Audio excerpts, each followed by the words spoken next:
Hello, everybody, and welcome back to another exciting episode of the Over Sharon Show, the best darn show on the internet, and that's the one claim we will stand by. We have a guest. Oh, yeah, how dare me indeed. We have a guest today, but before we get into that, I'm going to read a quote that I totally was supposed to pull up and forgot. I don't know how I did that. You have it. It's right there. Yeah. Oh, yeah. No, I have it right here. So I'm not too excited. I mean, I'm not too worried. It says, this one's by Rudolf Steiner. We can find nature outside us only if we have first learned to know her within us. What is akin to her within us must be our guide. This marks our path of inquiry. And that again is Rudolf Steiner. Beautiful. And I was shuffling and something fell out. So I'm just going to take it. Awesome.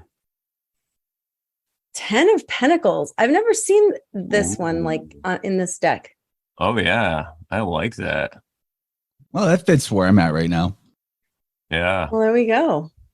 I think it fits the show as well, because if you're resonating on that level, I know that Sharon and I have been also. So yeah, I think it's pretty cool. We all get 3 and a third pentacle. Ugh. 0.33 and one of us. There's no such thing as equality. What are you talking about? It's not real. Math humor for you. I'll take 4 and you guys can each have 3. Oh, okay. That's I'm cool with that. Deal. Oh, yeah, I would take that. That happens in the poker realm a lot. I play tournaments. I used to play a lot more, but you get down to this certain group of people and we all start making deals instead of playing it out to the end. So, yeah, I'll take that deal. We'll chop it up. Yeah, that works for me. I think, what's that? I was just going to say about the card. Yeah. Also, I think it kind of represents, like I was saying, where Sharon is in her life. She's talked about what's coming together for her, which is great. She met a man. And also in my life as well, because I've been writing again and I feel, I've been live streaming again. If you guys haven't seen that, go check it out on this channel, the Brandon Bonanza channel on YouTube.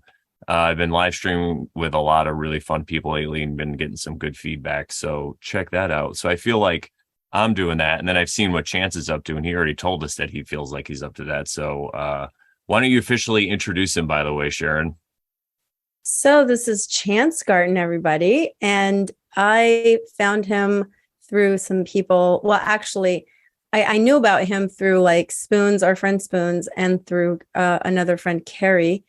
And they had talked about his podcast before, but I really only started following his channel and subbing to his Telegram posts and stuff right after he had Owen Benjamin on. So that was a few months ago already, probably. And then at that point, I was like in his channel, we're chatting and like everybody's chatting, right? And at some point, Chance says he's going to Bear Fest, and I'm like, me too. So I was like, well, I'll see you there. And I met Chance in person, and he gave me a little mini tuning session, which went great. And here he is. Here I am, ready for a good time. Chance. Oh man, that's like, there could be a short version or a really long version. Right. My podcast is called The Inner Verse. I also do a second show every week called Vibrant. So there's like at least 2 shows a week coming from my channel, which the best thing to do is probably get on the YouTube or Rockfin for that. It's everywhere that you might get an audio RSS feed for a show too. But I put a lot of work into the video side. So it's usually, you can take it as an audio only show if you wanted to, but I really like to make fun graphics, and sometimes there's screen shares. The Vibrants have a lot more probability of being visual. And yeah, I mean, I just like to dive into anything that I believe can expand our imagination of what we think is possible for ourselves in the world, because that is the limit that we're constantly up against, and usually comes in the form of like what we believe about ourselves, the story we tell about ourselves. I do tuning work where I harmonize somebody's energy field. Balance it is the best word, probably. I'm loath to call it sound healing, because the sound isn't really what's healing you, but the process can bring awareness to mental energy stuck in the form of like something that you may not even realize that you believe about yourself, or even more sneakily, what you believe about a past version of yourself that could still be affecting your present.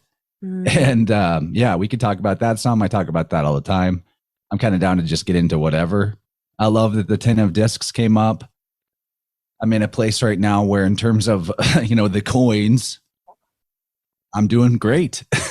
I thought that jumping off of that cliff into full-time weirdo and not working for other people would be like scraping shekels and trying to just barely survive, but it hasn't been like that at all. It's funny. It's like, the creator really wants me to do what I'm doing. Since I went full-time, I'm actually doing better financially than whenever I had a well-paying job that I was working at full-time. So it's possible, people. Jump off the cliff, open your wings. Unseen forces will come to your aid if you're doing what, you're spiritually on a soul level meant to be doing. I think that's true. And also, I'm really excited because I also met somebody and we are moving in just like a week. So the 10 of discs is very much like a happily ever after. I'm feeling that energy. And then it's like on to the next cycle. Yes. Love that. Absolutely love that. I'm resonating as well with all that. Yeah. I congratulations on jumping into full weirdo. I've done it myself years ago, but I just kind of support myself in different ways, like DJing weddings, and I did comedy for a while and then, doing fun stuff like that. But yeah, it really is great to just be able to be yourself, because I feel like when you have a job and you're working for somebody else, like, people call it slave job or whatever. Hey, we're not judging, but when you can't really be yourself. And I even was like that before when I was DJing and I was DJing weddings, but I noticed the more that I was just myself and I was like, take it or leave it basically, but in a nice way and just being, really cordial with people. But I've really started to, I guess I could say my career in that field ramped up because I was just connecting with people so much better because they can tell when you're being true, So people that have these other jobs and they're kind of afraid to step away from it, I say not even monetarily, just for your own well-being, it's so much better. You just have a better life when you could just be yourself all the time and you don't have to put on this persona. So congrats, man. That's awesome. Exactly. There's so many elements to it. Like, first of all, the stress of doing something that you hate or you at least don't like, and like being chained to that clock of these are the hours that you do it, and they hand you the work and you don't get to make your own decisions about how it's done or when and in what order.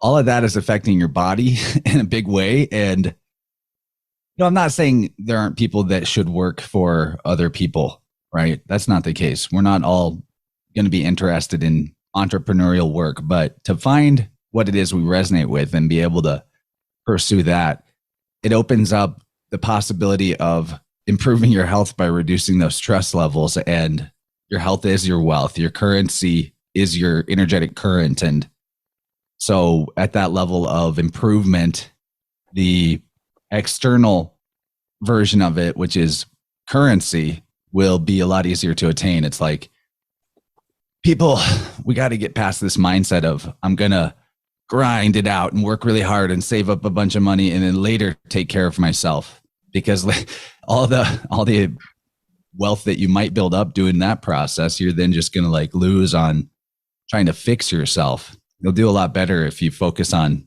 what's best and right for you and realize that even though we're in sort of like a fabricated jungle environment, concrete jungles, what have you, that the truth is that nature has always been designed in this way. Like, what you need is already in the environment at all times. Absolutely. And that's not going to change just because you change your environment to be better suited to you. It's actually going to get better for you. And, maybe there'll be parts of that process that require you to let go, reduce, maybe, but it's always going to be like what needed to go, what needed to change. Totally. And I can resonate with a lot of the stuff you're saying about like leaving a position or a job where you're working for the man, and then getting to a place where you've kind of let all that stuff fall away and you're just living peacefully with less stress. And things follow, like good things follow when you've let all that go. And it's just, I'm where I'm at because of it, I think, you know? Yeah. I mean, the opportunities will always be present and then they're waiting for you to take them. But if you just leave them hanging, the next opportunities don't become evident because you're still stuck on the ones that you're not taking. So yeah, there's a lot of wisdom in what we're saying here, that life doesn't have to be about suffering and grinding and fighting for every little scrap or this survival mode thing. Yeah, there's so much that ties into our livelihood with our energy body that is kind of lost on people. And, you know, the root chakra, for example, it has everything to do with our right livelihood or not being in right livelihood. If we're like overworking, if we're spending a lot of mental energy thinking about what we wish we're doing, but we're not actually doing, if we're not in a home that feels safe or like the right place, you know, if we're low energy in the root chakra, we're probably not sleeping well, more likely to get like infections or illness. And these all tie together. So yeah, they all tie together. Like the healthier that you can get on the energy body level, the more easy it ought to be to unstick yourself from the things that aren't right for you. So that's a good approach to take if you're like wanting to make a shift, that you start on the energetic level, which is a signal and an intention to your body and to universe so that you're ready to also shift externally. Absolutely. Yeah. Go ahead, Brandon. I was just going to throw in quickly. We've said this before, but I believe that, you know, when you're doing, a lot of times people get these illnesses, right? Like cancer. And okay, YouTube, we don't have the cure for cancer. That's not what we're saying. But I think that a lot of times it's because the way people are living their life, it's kind of like they're saying to the universe, I just want to die. You know, like, I don't want to be here anymore. I hate myself. I hate my job. I hate all these silly things. So then the universe or whatever it is will grant that wish for you, even though if you're not making it consciously. So right on, you know, totally. Like I said, I think it's worth it just for that alone. But Sharon, what were you going to say? Well, I wanted to ask Chance about maybe go back to, so he can expand upon something he said earlier about what you believe about yourself, and like sound isn't what's healing you. And oh yeah, something about the past version of what you believe about a past version of yourself. I want to hear about that. Sure. Yeah, I'll give a couple of examples. So for me, there was a point a couple of years ago where I was reflecting on like myself as a teenager.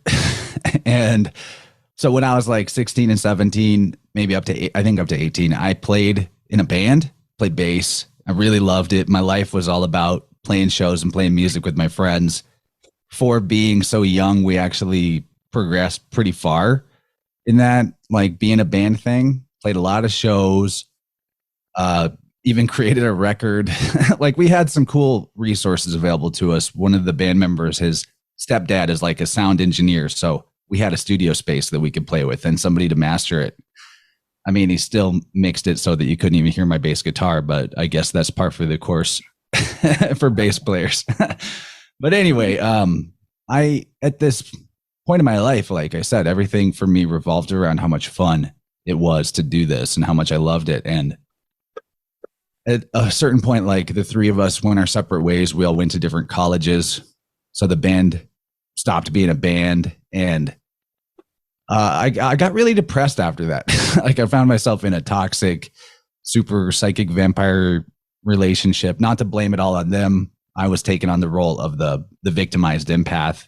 It's a two-way street. You know, it's not all one person is the bad guy. But I later in life, I just had formed this belief about the version of myself from back then that, like, especially once I started waking up to health things and conspiracy things, because my habits and my beliefs back when I was younger were obviously programmed by the society and fully retarded, you know, for sure. But I was actually telling myself this story all the time of, man, when I was 17, I was an idiot. If I could go back in time and talk to that version of me, I would really tell him off and be like, you're wrong about all this stuff.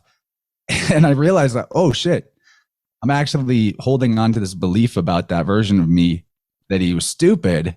And that's like actually influencing how I feel about myself now. because that's still me back then. And I'll get a better, more elaborate example with like a recent client too. But instead, like I reframed it and tried to authentically imagine what it would be like if I met my current self, met my 17-year-old self, but in a more detached way.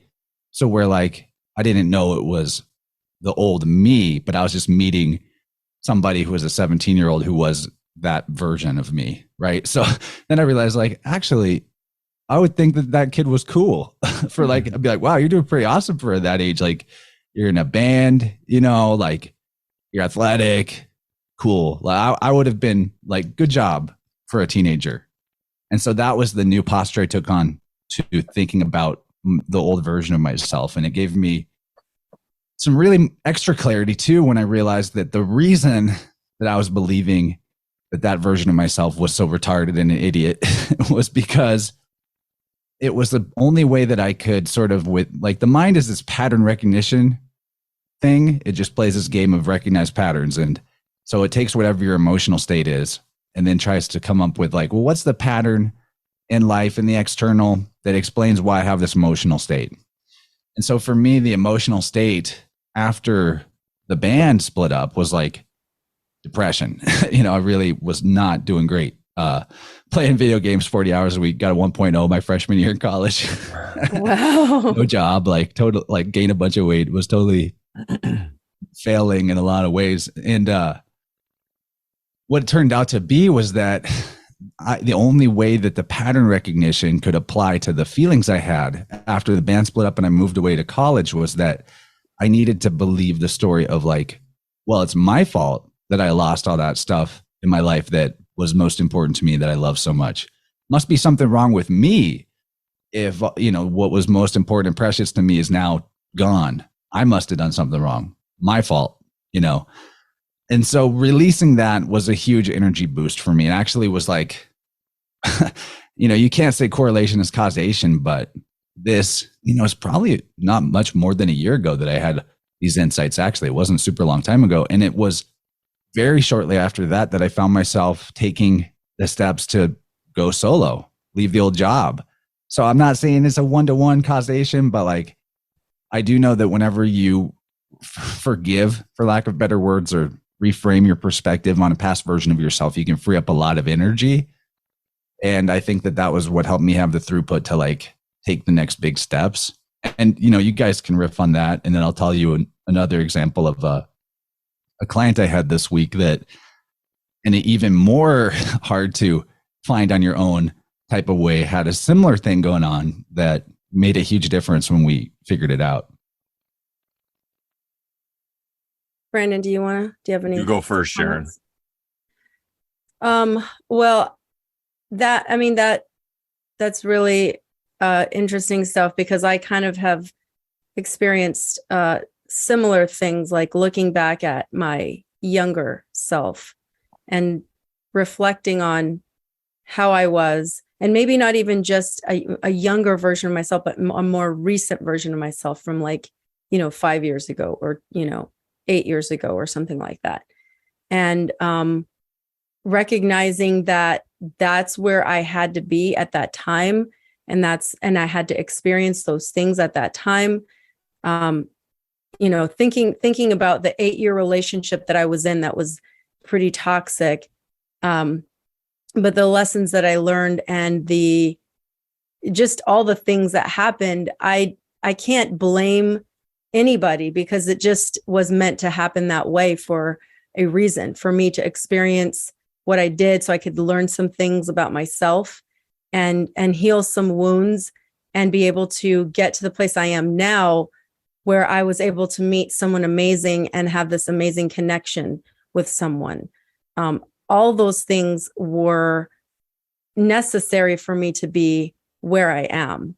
And so, kind of like a forgiving myself thing had to happen in order for me to be in a place where I'm accepting of where I'm at, and I can use those experiences from then to heal any wounds that are still there, and anything that was a trigger for me back then, if it triggers me now in the current relationship, I can know that it's not him, or I can't blame this new person, right? I should know that that is a trigger for me because of a past wound from a past relationship, and I can work on that and heal that for myself, so I don't have to point fingers and blame other people. I feel that that's recently what I've been able to do with like looking at a past version of myself. Yeah, right on. That's what G.I. Joe says, knowing is half the battle. Yeah. And the real, I think what happens with authentic healing and coalescing is that we have to reopen communication between areas that are blocked from each other. And in a lot of ways, just having an awareness of the why of something is the opening up of the communication channel. Absolutely. Huge. Yeah, and I was going to say I could attest to what Sharon's saying since I've known her. And speaking of triggers, this is something I talked with Sharon about, and a couple other people I explained it to him, but I don't think I ever talked about it on the show. Sharon definitely triggers me. But me what too. I mean is, just look at her. Yeah, yeah. Well, and, another thing I want to say too is what a pleasure for the people who are listening and watching this. We all have great voices. This must be like a medley of goodness for their ears. And you know how we always say that no one's a healer, people heal themselves. Well, I'm going to make a claim. I'm going to say that our voices are healing people right now. Just kidding, everybody. But yeah, I think I just wanted to acknowledge that, because I think it's like an elephant in the room, because I'm listening to Chance talk, and then, me, obviously. Somebody at a wedding, I did the announcements, and the bartenders were like, "Are you on the radio?" They're like, "We think we've heard you." I'm like, "I have a show, the Over Sharon Show. Subscribe." But yeah, it was. He's like, "You got a radio voice," and I'm like, "Yeah, I know it." But you do have Sharon a radio obviously voice. has a great voice too. But what I wanted to, so I was talking about the triggering. So yeah, Sharon, because we're opposites in some ways, I don't have a lot of respect for time. We'll just say it that way, right? I'm very inward focused, and Sharon is other than that. She's different. So there's a lot of times where she'll want to do things faster than I would normally do them. And in the beginning, and even now, sometimes I feel myself triggered by certain things or whatever, but I just give myself the space, and I'm same thing you're talking about. And I just realize it, and I go, oh no, she's probably right. Brandon, just because you're a genius doesn't mean you're always right about everything. I mean, most of the times, but once in a while, man, I'm pretty sure geniuses do things faster. Yeah. I don't know if you're a genius. Well, as long as I think I'm one, then I can be one, right? Look at Kanye West. I mean, I always finish the test first and then had plenty of time to take a nap. Oh yeah. With tests, I definitely did that, but it's more like, 15 minutes. It's more like that. And then it's not 15 minutes, because in my brain, 15 minutes is like whatever I want it to be, So Sharon is not like that. She knows the time of 15 minutes. And so in the beginning, or even now sometimes, but it's funny because I'm sure I trigger her too. And the way our personalities work, if we didn't overcome that and we didn't overcome this, we couldn't have this great show. And that's just, it goes to the healing. I'm so fun. I'm just laughing at myself because I said great show. But no, it's just like a testament to the self-healing and how you can interact with other people. And also what I wanted to say is what's overlooked by a lot of people. And I know when I first started doing the self-healing thing was I became introverted and a hermit, and I didn't want to interact with a lot of other people, but I feel it could be very crucial to the healing process. And it kind of fast forwards it. It makes it faster because of that, because you're interacting with people, and then you have to work on yourself even more, because then you could feel yourself getting triggered, where if you stayed alone all day by yourself, you wouldn't be as triggered. It's like exercise, right? Just like why you go to the gym or why you work out. It's the same thing. And then you also get to build great relationships. That's the benefit of it. So I wanted to say that. And then I also wanted to ask you, how old are you, Chance? 33. Oh, Illuminati confirmed. All right. Yeah, watch out. Yeah. I'm 46. I've been telling people I was 47 for some reason. But I did that when I was in my late 20s. I was like, I'm 28. And I'm like, wait, I'm 27. Oops.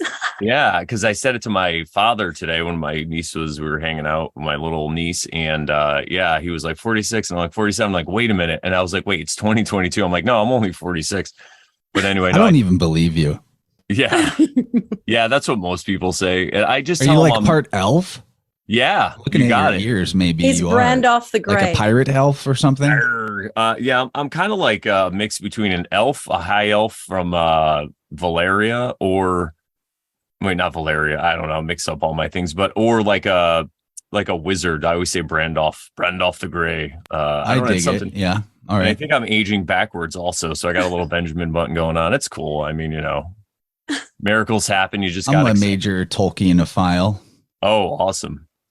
Yeah, we talk about that quite a bit on the show, even though Sharon isn't as in-depth as I am. Yeah, Brandon loves it. I mean, I'm cool listening to it, but I don't know the details. I mean, I've read the unpublished works and everything. I mean, I don't fuck around with Tolkien. Yeah. Yeah. I went on this binge right about this time last year. I was like, you know what? I never read The Hobbit. I was always into the other ones. I've seen the movie or whatever. I'm like, let me listen to the audiobook, because these days I just way better at listening. So I listened to it, and then I listened to Lord of the Rings, and I'm like, I want more. So I listened to the Silmarillion, and I just started watching videos explaining it, listened to it again. And yeah, I went down this deep rabbit hole, but it's amazing because there's so many parallels that you could just pull out of there, even self-healing, all this kind of stuff we talk about. And it influenced it a lot. And so I took a break for a while, but I started again, listened to The Hobbit a couple weeks ago, and now I've been listening to Lord of the Rings. So yeah, we could nerd about that all day. But the reason I brought up your age is because I think it's great. I don't think I started my process till like I was probably 35 or 36. I started doing stand-up comedy. And a little bit before that, I started a blog. And I've said this before, it's all credit to Joe Rogan, everybody.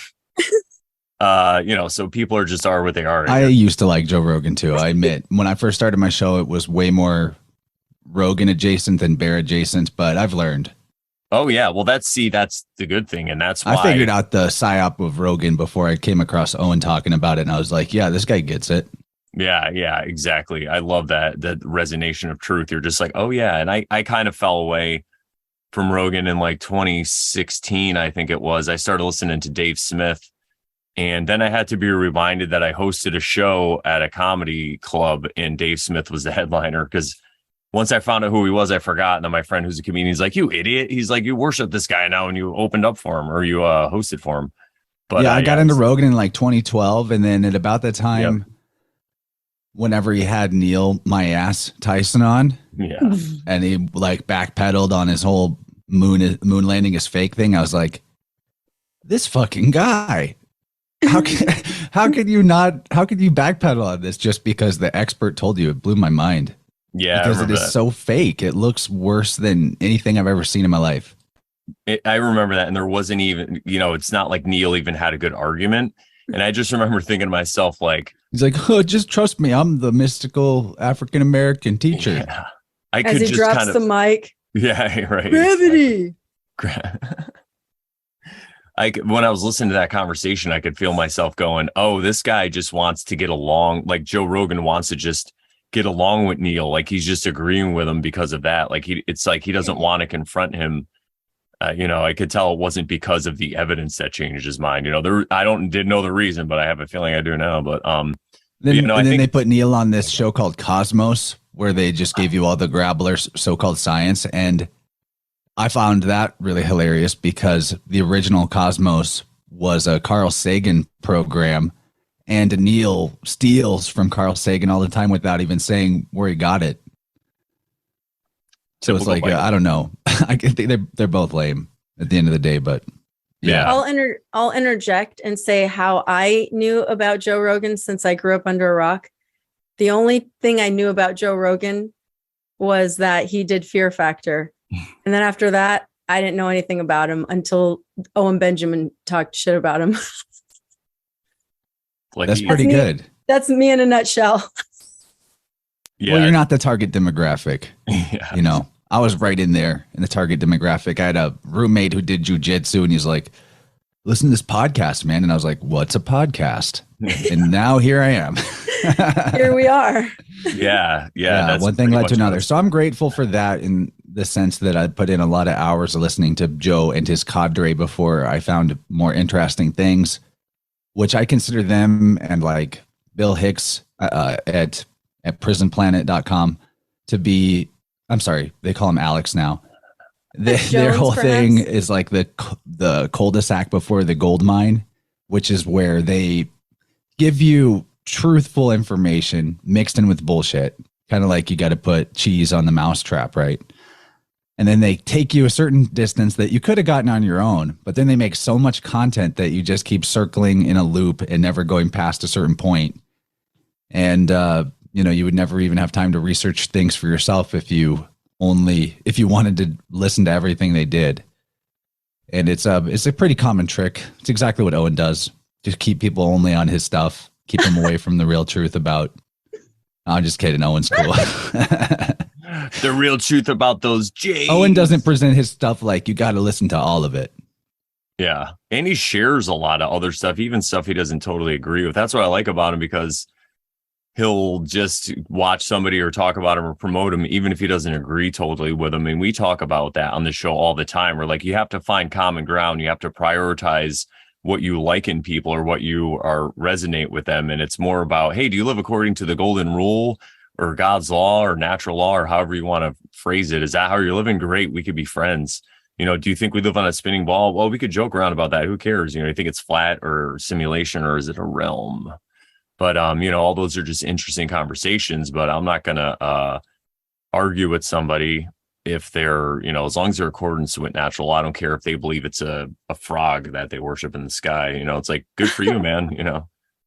I like. Yeah, I'm against idolatry, but people do what you want. I think idolatry leads you to be idle.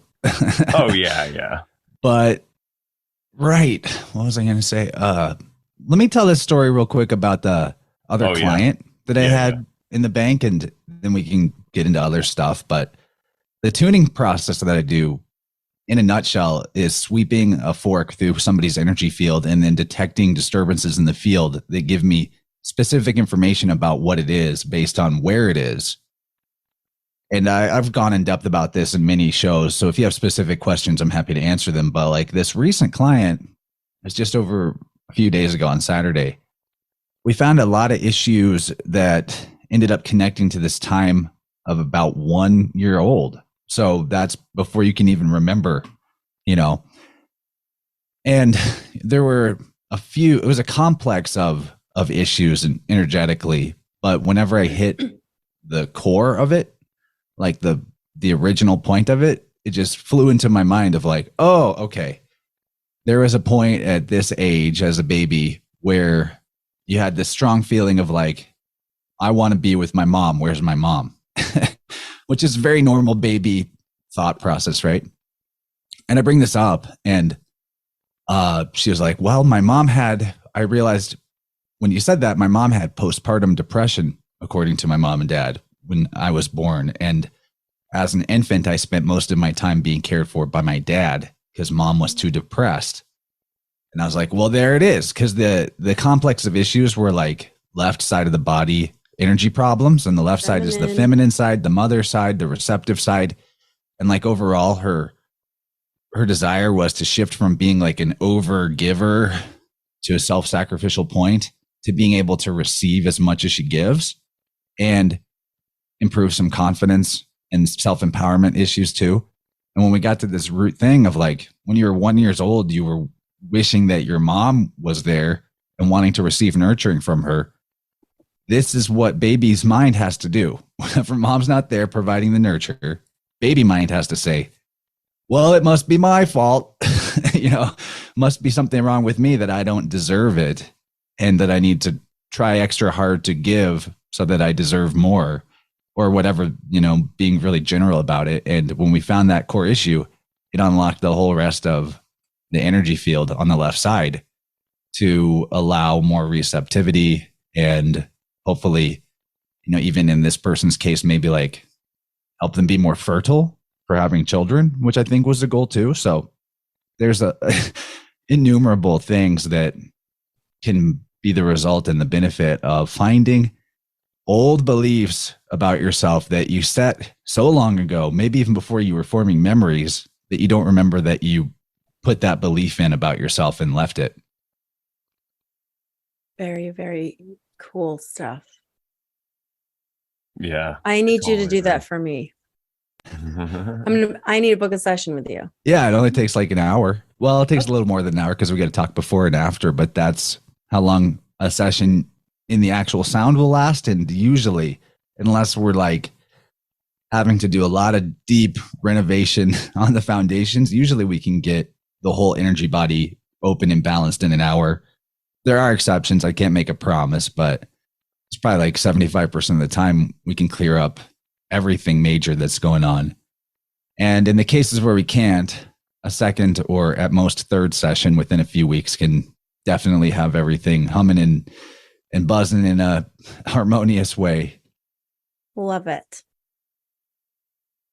Yeah, that's really awesome. It's crazy how the things that happen to us and we blame on ourselves are really just the roots, like you were saying, the root of the problem. And when you can bring that into awareness and forgive yourself because of it, and like you were saying, looking at your past self and not demonizing them, you know, it's like, yeah, he was an awesome dude or an awesome gal, you know. I think that's really important.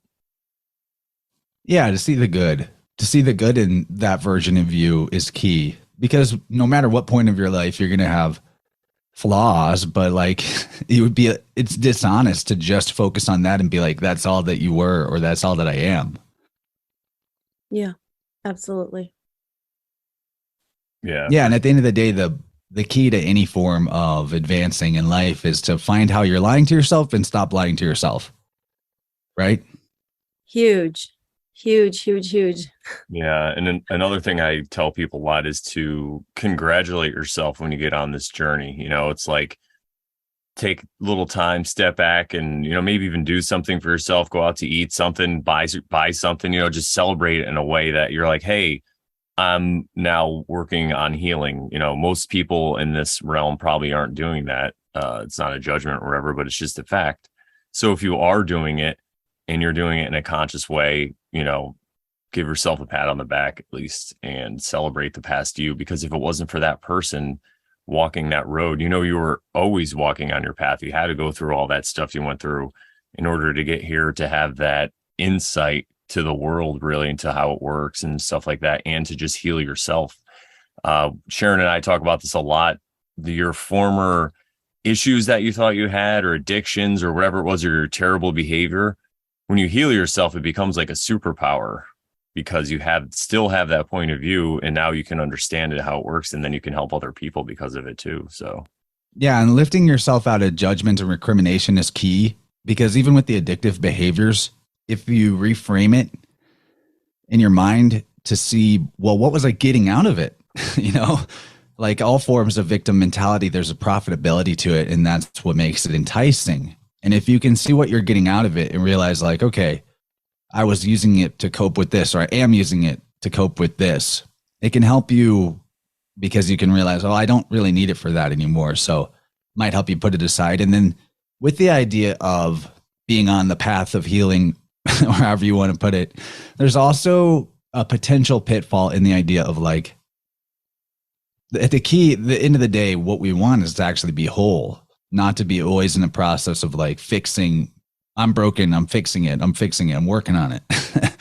So there's a bit of a paradox here, because the true healing process is always in coming to wholeness, but yet there's always more healing to do, no matter how much wholeness you've achieved.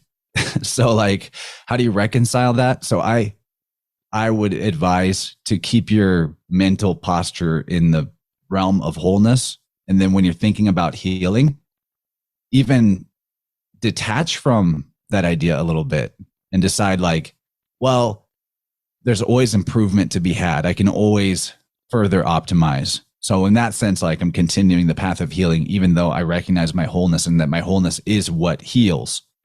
And also that as vessels for the universal life force energy, you know, as embodiments of supreme being in a physical temporary form, that means that, in a simplified way, to put it as shortly as possible, the life force energy that we are and carry and embody is not separate from the life force energy of cosmos. Like the New Age, when they say we're all one, it's kind of true and it's kind of not true. The best way to like frame that, in my opinion, is to see that the animating force, the spirit, the breath of the creator, the divine spark, life force energy, prana, chi, that is actually the unified field. That is the oneness. The I am, the sense of I am, is the aspect that's indivisible and primary to all the rest of the multiplicity in creation. But our vessels, our identities, our egos, that shit is not one. Yeah. You know, there is multiplicity and plurality there. So don't get caught in like, well, it's all one, so it doesn't matter. Nothing matters. Communism is probably good. And so because that aspect of self, the deepest, truest aspect of self, is one with all the rest of the life force energy in cosmos, that means that the healing process, the optimizing process, at a certain point, you can almost start looking at it like in a shamanic way, that the work you're doing on yourself is the way that you do work to help the world. And that whatever part and fragment and sliver of darkness within yourself you can shine light on, while recognizing your wholeness, which is that you're not separate from the totality of the life force everywhere. Then to me, that's how you sort of reconcile the paradox of like, I'm on the path of healing, I'm working on myself, but also I'm embracing my wholeness as a way to do that. And it gives you the proper perspective with how you might actually do something to benefit and aid the world, which is always, you know, if you want to change the world, change yourself. Yeah. And I think that's a great point, because even when you're saying that you're healing, that implies that you're something wrong with you and you're broken and you're not whole. So it's like this another sneaky way to get victim narrative in there. So I think it was Spoons that was saying something about that to me, or telling me that. So yeah, I think that's actually super important. It's like just the way that we talk and communicate these things, there's hidden victim in it, you know? What do you think, Sharon? Yeah, well, something that Chance said reminded me of some of the things we say pretty often on the show. And it's like, one of the things we say a lot is to do something till you're done. Like if you have a habit, or you know, someone would consider that a bad habit, or it's something that is not a healthy habit for you, but you just can't stop. So just do it till you're done, you know? I like to poke fun of my dad. I'm like, how many Dr. Peppers tell you you've had enough Dr. Pepper for a whole life? Still more. Yeah. For him, still more. Yeah, right. I hope not. I think he said he quit buying soda, but you never know with him. Yeah, that's a big one. I had to overcome that.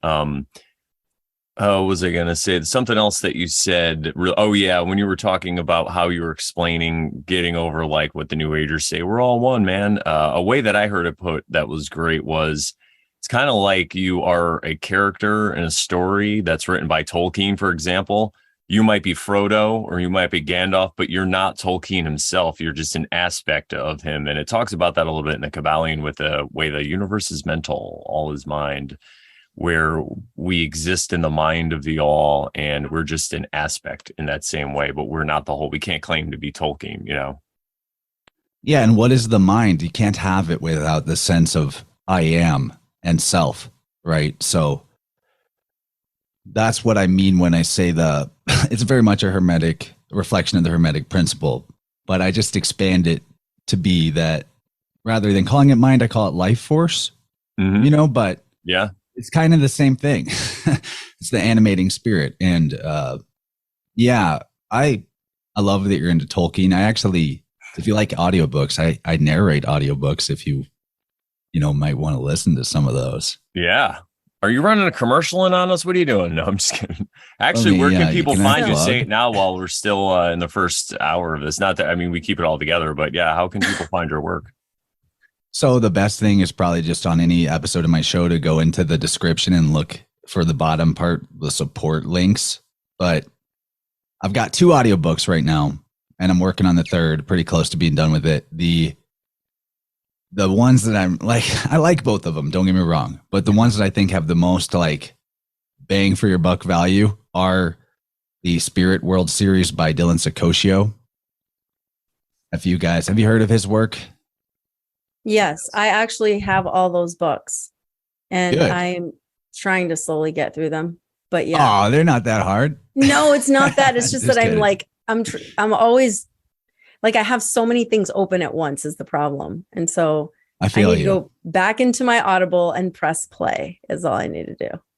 Yeah, so I did the audiobook for the third book of that series. It's got 4 total, and I'm working on the 4th one. There are audiobooks for the first 2, but that series is about the secret language of Om, you could call it. The primary symbolic system, and it really comes from the constellations that all the religions and mythologies and languages are based on. That there is a set of keys in the language, in the phonetics themselves. You could call it the phonetic Kabbalah, the phonetic transmission of wisdom, or like it's hard to tell, honestly, like if it's even if it's like inspired logos or if it's artificial logos or some mixture of the two. But the point is that once you get these keys, you're not going to be able to be tricked by dogmatic religions, mysticism that has no grounds in nature, or even history that is actually mythology, that is history allegorized through mythology that isn't even likely to be true history. And it turns out there's like way more of that. Once you get the keys, you're just going to see it everywhere, that most of what passes for history was actually allegory. Yeah, completely sky clock allegory. And, there's a lot we could say about that, but there's a term in Sumerian or Akkadian called Lumashi, which means constellation writing. And this is kind of a separate research thread. Dylan doesn't go into the Sumerian as much, but he focuses really on, well, he goes all over the map and gives you incredible keys. And once you have them, you can see the pattern for yourself and verify it for yourself. But this Lumashi idea, this is kind of where I'm at with it all, and my conjecture on why and how this happens. But constellation writing is that when you look at all of the sky clock and the constellations as they've been allegorized or mythologized, that in the names given to the constellations, in their proximity and relationship to each other, in the differences between names for things and symbols, like in some systems, Aries of the Ram is actually like an entirely different picture, not a ram. And so when you're looking at all this context of like, it could be a ram or it could be a cherubim, or it could be, the Pegasus square could be an ark, or it could be the Garden of Eden, or it could be part of Pegasus, the horse. And you also have to take into account how the actual phonetic sounds in the words of each of the languages and names pertaining to these constellations, the phonetic sounds themselves might have meaning if you separate them out in what's called green language. And so, the people of the past, the astronomer priests of the past, they had a lot of time on their hands, and they were very highly valued and sought after individuals because of their knowledge to do what's called judicial astrology and make predictions for their rulers and whatnot. But on top of that, whenever a ruling king or empire would come and take over a place, usually one of the very first things on their agenda is to capture the astronomer priests. And then, especially if they were a newer kingdom or a newer empire, newer bloodline taking control, they would have these hostage astronomer priests. And there's even an argument to be made that the name Homer, the name given to the author of the Iliad, it means hostage. And they would take these hostage astronomer priests and be like, okay, write us a history of our kingdom that gives legitimacy to our divine right of rulership. And so whether this is like fully grabble and they knew it was bullshit, but they were doing it as a way to like trick the people, or whether at a certain point, I think it's probably some of both. At a certain point, there was just a belief commonly held amongst everybody, especially the astronomer priests, that whatever information that you could derive out of this system of wordplay and priestly puncraft would actually be logos speaking to you. That like they were code breakers, and they thought all of our language is inspired by God or the logos. So if we can find the hidden meaning by reading between the lines, that we're actually receiving a direct transmission or Kabbalah, which is what Kabbalah means, from logos or from source. And so they would apply this system of wordplay and multidimensional interpretation to the sky clock, to the to all kinds of things, right? And out of that, they would derive a story. And that's actually where scriptures all come from. So like a very small example, some of this is hard to explain in depth without preparing notes and just walking you through like detailed examples. But back to this Pegasus square idea, which is a constellation. It's actually a square in the sky.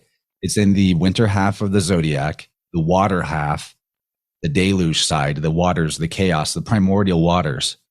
So this Pegasus square, depending on the various interpretations of the stars within it and the names given to them and in different languages, basically this is like it's Noah's Ark. It gives you the story of Noah's Ark, or Utnapishtim was what he was called in the Epic of Gilgamesh before, earlier time in the Sumerian mythology. There's also basically like the components that you can derive out of this one constellation to give you the idea of a garden, to give you the idea of an apple or a tree in the middle of it, to give you a serpent. And really briefly summarizing this, the story of the Garden of Eden and all the characters and archetypes involved with it is 100% an interpretation of this Lumashi or constellation writing by looking at the hyperdimensional nature of these words and sigils and phonetics and symbols and deciding like, well, because all this is here, if we read between the lines, that this must be what really happened, or that we're going to give it to the people and tell them that's what really happened. And it's going to resonate with them because it's crafted out of what nature already shows us, which is this sky clock. Does that all make sense? Yeah, 100%. Yeah. Like Crow says, there is no lie in nature. So if the story's written in the sky and you interpret it, people are going to believe it and they're going to resonate with it because it's true, even if it's not totally true. It's allegorically true. Exactly. Mm-hmm. Allegory is huge. Go ahead, Sharon. We're going to say, but not literal history. Yeah. And that's where like taking the scriptures and taking the Lumashi as literal history is where we get all of the dogmatic religions. It's where we get the worst of it all, in my opinion, which is New Age Gnosticism, which is basically simulation theory. It's like they totally just leave at the door any understanding of astrotheology or this concept of constellation writing or the ability to read between the lines and see the puncraft. And instead they take these symbol systems and be like, of stories that are completely incomprehensible that they themselves never read. And they take someone else's interpretation of it. And they're like, well, the demiurge created the realm and we're all slaves to a loosh farm. And, like, well, okay, guys, like you're rebelling against religions that you think people are silly for taking literally and believing dogmatically, but you're doing the exact same thing. But the reason why you feel it's more valuable is because you've taken it in the New Age Gnosticism vein to the ultimate level of victim consciousness, which is not only am I a victim, but the entire world is designed to victimize me and it's in complete prison. And the only answer is to completely break from reality and try to escape from it. Like, holy shit, it does not get more victim than that.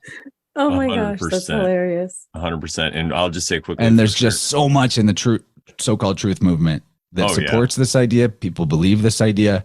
And the breadcrumbs are left for us who are seekers, because I think that like the top level wannabe elites and controllers also actually have this worldview, but either they do or they want us to, because it's a perfect slave mentality for a master slave dynamic. And they leave the breadcrumbs for us. They give us things like the Nag Hammadi texts, which might not even be fucking real. And then most importantly, they give us their interpretation of it, which, by the way, the common interpretation of the Nag Hammadi gospels, which are the the primary source material for this New Age Gnosticism thing. You know who gave us that? UNESCO. That's the United Nations. Oh, gee, that. Oh, gee, thus. Yeah, it's exactly like that. And so I think the breadcrumbs are left so that people seeking will believe that this worldview of the demiurge, artificial realm, loose prison is the highest guarded secret and the furthest truth that you can get to.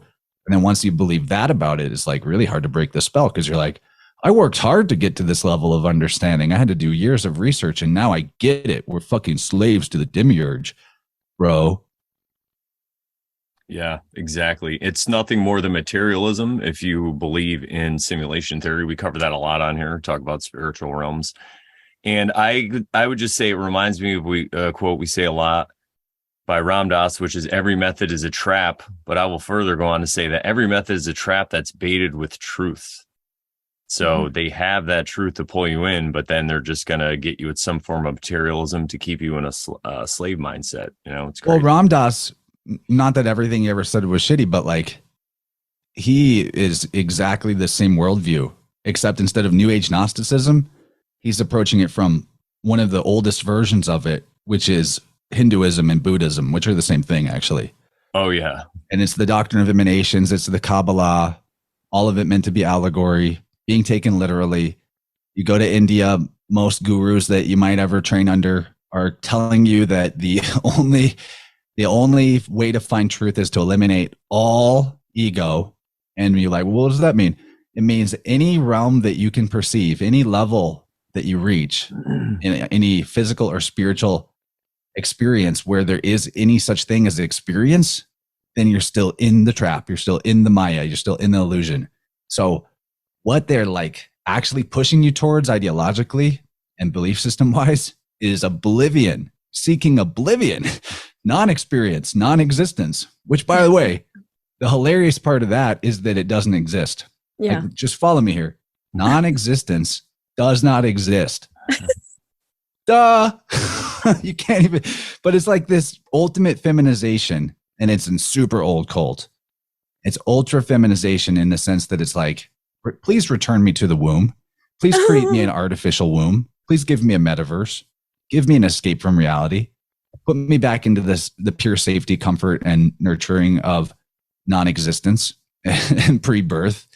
And I'm sorry, but like, it is what it is. We're here, and to choose to believe that it's all bad and everything's a trick and everything's a trap, and that any work that you do on yourself is just ego, and like, you should let that go and just go meditate into a cave until you transcend into non-existence. Like, give me a fucking break. Like, why can't we have fun?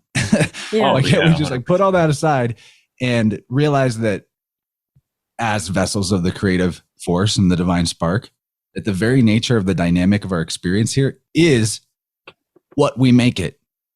That it's actually safe. Not safe isn't the right word, but like, you know, most people would rather live in the comfort of routine and authority rather than experience the wilderness and the dance in the darkness in the forest with the unknown. But that's the place where new and novel and fun and treasure and, yeah, difficulty and pain and hardship and challenge, but it's all waiting for us to like start making up our own story rather than, you know, it's basically on a morality level. It's like, is the right thing right because someone told you it's right? Or are you in a better position if you know right and wrong for yourself and do that because you know? Absolutely. From your own intuition. Yeah, and it's funny that you say that because just like I was saying, you need that truth. So Ram Dass did speak a lot of truth, but then also his worldview, because what he did with what he perceived with that truth, he was actually letting his ego get in there and he didn't even realize it. It's really amazing. And that's why I like that every method is a trap. Not that healing yourself and doing all these things are traps. It's just that they're an attachment that you could be like, oh, this is the only way and I got to do this. And you kind of get stuck instead of getting to the next level of, I guess I could say level of consciousness, you know, like you were saying earlier with working on yourself, there's always a next thing you can do kind of. And I was going to say this earlier, kind of reminds me of a video game, you know, you could look at yourself as the character in the game instead of judging yourself all the time. It's like, no, I had to start off here to get to level 1 to get to level 2. Not that we're in a video game or simulation. It's just but it's a great allegory. Yeah, if you take it as allegory, if you take simulation or video game as allegory, absolutely empowering. It's great. If you take it as literal, ultimate victim. yeah. Right, it's so funny how it's so nuanced, such a thin line. Right. So many things can be true one way and true the other way. It just depends on your perspective and how you're looking at it. And Brandon and I always talk about the elephant in the an elephant in the room, in a dark room, and everybody's touching a different part of the elephant, trying to define it. And it's like, there are many things that can be true about that elephant in that room. If one's touching the tail and someone's touching the trunk, everybody's going to experience something a little bit different, but everything that they're experiencing is true and can be true. Yeah. And once you get the keys in language to recognize the doctrine of emanations and the cult of the sun, then you can see that everybody's got their hands in their religion on the same thing, this elephant, but they are only seeing their part of it and they think it's separate. And I will add too that like getting the keys to the language and the mythology, just like we said about the video game thing, it's powerful as allegory, empowering, great, more fun. It is doom, it's victimhood, it is failure as literal. I mean, that's true for all of the spiritual systems. So like when I talk about these things, it is not to like put down Christians or Buddhists or whatever, but to hopefully lead them out of the cave, the Plato's cave of dogma, externalization, and messiah-ops of some kind of savior outside of themselves. And not to like in a Luciferic way make them think they're God, but to realize that their only connection to God is inside themselves. And that the only truth of the mythology is in the hyperdimensionality of allegory, where now you're able to derive meaning that pertains to what really happens here, what is actually going on in nature, rather than some mystical thing that is talking about realms and other dimensions and higher planes of consciousness. And trust us, we've been there and we know, and our system goes back so far that we're aware of cycles that are 4 million years old, and just, exact same bullshit as the NASA mechanism cult that tells you like, we know exactly how far away this star is and it's millions and billions of light years, and trust us, we know. It's both sides, like the priestcraft and the scientism cult. They're two arms of the same shitbird, and the white coat brings you into the world, the black robe takes you out. They do have a lot of control from cradle to grave if we acquiesce to that system. But Absolutely. We can actually take the value of those systems, which I think the original value was probably really powerful before Grabble, pre Tower of Grabble. And it's like the Tower of Babel as the allegory is super powerful too, because it is like this one, there's a lot of evidence that there was a universal language or symbol system derived from nature and from sky clock and from the sun as a symbol of the creator in the realm, that at a certain point was divided up on purpose with the connections and roots obscured. Like, I mean, so much of it goes back into China. What happened in China at the time that the information age started to pick up? Oh, just complete cultural obliteration.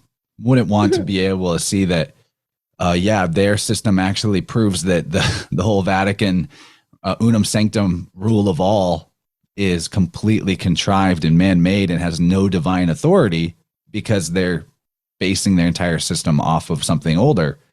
Same thing happened in South America when the conquistadors came and wiped out the civilizations. Those people were Buddhists, man. They weren't speaking the same language precisely, but they had they had too many words that meant the same thing as Eastern cults, and they had too many practices like weird rituals and shit that were identical to rituals of Western occultism to be statistically possible. So they needed to be wiped out. They wouldn't allow anybody to come to the New World that wasn't basically illiterate and retarded. Just sending mostly soldiers over, or Jesuits. They were the only ones allowed to come over, because if you had any literacy or knowledge of history, and you would come over here before they finished conquering, you would have seen through and been like, oh, this empire is based on a foundation of lies. What happens in the Middle East? The Middle East is one of the largest well springs of the ancient world's universal system of the language of the sun. Oh, they're just knocking down temples and destroying things left and right, and there's nothing left. They continue to make that effort to destroy and to destabilize those regions. And I think that's probably even happened in North America, with the westward expansion, and what aspects of history of North America are hidden, concealed, and untrue. I don't buy like the Tartaria grand overarching narrative. I don't even necessarily buy, when I'm saying this, I'm not necessarily saying there was like one worldwide empire even, but it could very well be that some kind of traveling adventurer class of people spread the ideas from one place to another. That could sounds like Michael Tsarion stuff. Yeah. Michael's a buddy of mine. Must be nice. Must be nice. Yeah, that's why I name dropped it like that. I just want you to know how nice it is. Yeah, I love what you're saying, because I even am one of these crazy people who thinks that the conquest of this area, the new world or whatever it is, could have even been one that was like spiritual. If you get enough people to believe the culture changed, I think that mud floods or whatever, the realm is just going to create it, because it's all energy, it's all consciousness. So I even look at, like, I don't even think there really has to be a they per se. I think it's more of an it. There's this, I call it, like, if you think of the law of one and how they let, people, are you familiar with the law of one? Oh, to a degree. Okay. So, it's is really basic. So in this, I'll forgive the words that I'm using, but in this level of consciousness that we're at, their whole thing is we're consciousness evolving. So to evolve to the next level or whatever, you're going to have people that are going to go the dark path and the light path. So I think when the people go the dark path, they become what you would call demons or whatever, right? Or this demonic energy or the devil. People have a lot of words for it. And I think what happens is they go up there and they are able to help assist people on that dark path, because that's all what their intentions, their thought, everything is guided on that. And like we were saying earlier, you have to do it until you're done. Well, technically they're helping people. They're helping them get all their garbage out of the way. And some people, most people will kind of turn around and get off that path after however long, but some people will go to the next level, and it's just like a cycle. So what I'm thinking is, in that way, I feel that when people are just evacuated, they display this behavior because of that. And it works similar to the way the intuition would work for someone who's more intuitional. And they become kind of like drones. So even the people like at the top, we have no idea. They could actually be believing what they're doing or whatever. And, there still could be secret societies and all this stuff. But when I see this worldwide behavior and I look at the way it worked in the past, I feel like it is some kind of, and not in a victim-y way, like we're victims to this entity, because I feel like people like us also have higher beings or whatever that are helping us, that are giving us synchronicities, that are causing all these things to happen in our life that are beneficial. And so that's also, I think, another level of victimhood, because a lot of people that get into truth, all they always want to point the finger, like, oh, look at what they did to us. Look at what they did. Well, if they didn't make it so hard, we wouldn't be able to get so good. It's like they're putting more weight on our barbell at the gym is basically what they're doing, if you look at it in one sense. And I'm not saying that you're doing that or whatever, but it's just an idea I've had. I was talking with a friend, Joe, about it. So, we were saying conspiracy theory is that nobody's in charge. Yeah. There you go. And that it's a mafia system, and competing mafias and families, and like there's the power levels shift and there's struggle, but it's all mafia.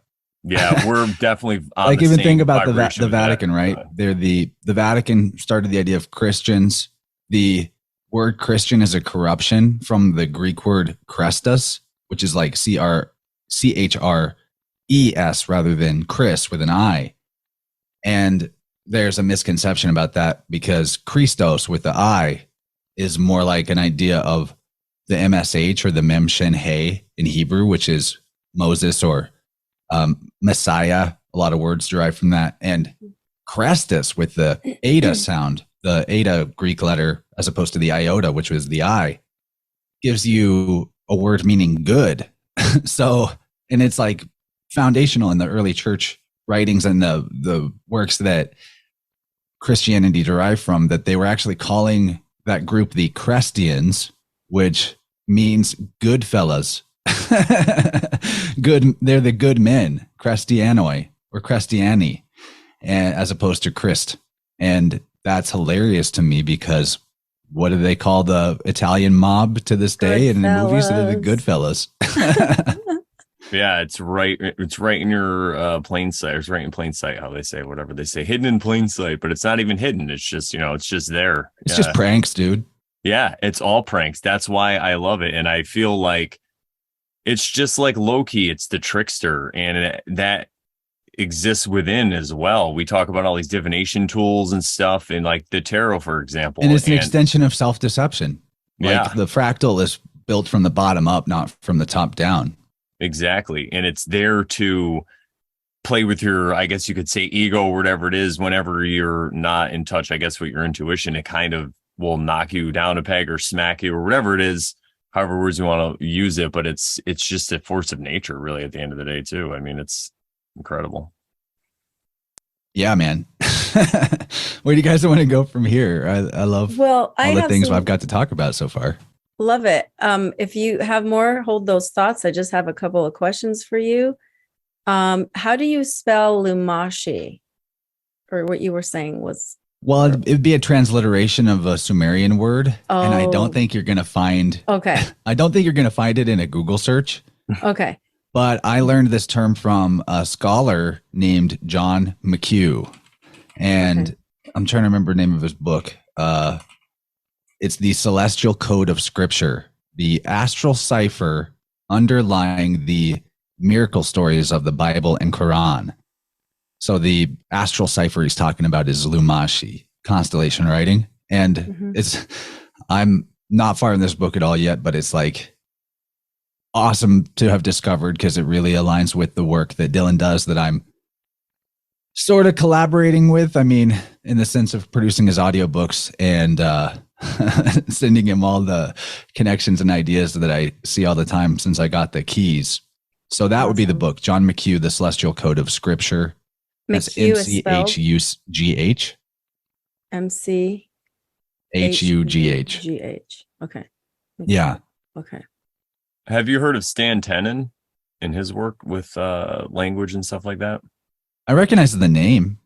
He was, I think he was like an MIT professor or something back in the 90s. And he used to do a lot of lectures on where all the Hebrew alphabets came from, the Hebrew alphabet came from. But it was basically, they would take this crystal and shine into the sun, and there'd be different shapes. And then they would interpret the shapes based on these things. And yeah, it's basically the same thing. They're getting it just from the realm, from the consciousness, as you were kind of saying it, how you were saying it with language and where all this stuff comes from. I don't actually believe that particular theory, just because I don't see evidence for it.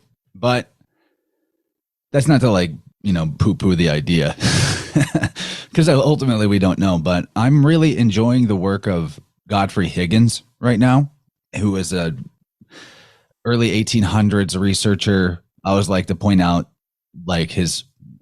compare his work ethic level in researching this stuff to what the average truth squirter would talk about, or their research level, myself included. Not calling myself a truth squirter, but the level of research is nothing compared to what the giants whose shoulders that we should be standing on did. And his entire goal was to get into the study of language and mythology and religion and spend 6 hours a day for 10 years. And he wound up spending 10 hours a day for 20 years to come up with his great work, Anacalypsis. And he has a really awesome set of evidence and description about how the original language maybe came from trees and leaves. And he demonstrates really conclusively too how the original Hebrew alphabet of 16 letters is an exact match for the 16 letters in order and in numerical value that Cadmus mythologically brought to Greece, to the ancient Greeks. And it's an exact match to the Celtic alphabet.